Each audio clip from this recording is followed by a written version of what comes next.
आता जे SITचे जे तेली आहेत ते एक प्रकारचे आष्टीचे जावईच आहेत. ज्या आष्टीच्या शीतल उगले म्हणून ज्या ISI ऑफिसर आहेत, IS ऑफिसर आहेत, त्या तेलींच्या धर्मपत्नी आहेत आणि त्या आष्टीच्या आहेत. म्हणजे यांनी जावाईच आणून बसवलेला आहे SITच्या अधिकारामध्ये. त्या शीतलचे जे मामा आहेत ते जिल्हाधिकारी होते.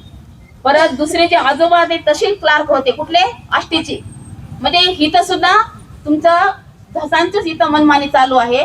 धसांनी आपल्या सोयीनुसार इथं त्यांचे माणसं आणून बसवलेले आहेत आणि एक राजकीय फक्त आमची म्हणजे वंजारी समाजाची माती करायची. त्यांना हे आमचे दोन्ही पण जे मंत्री झालेले ते दोन्ही मंत्री नकोय.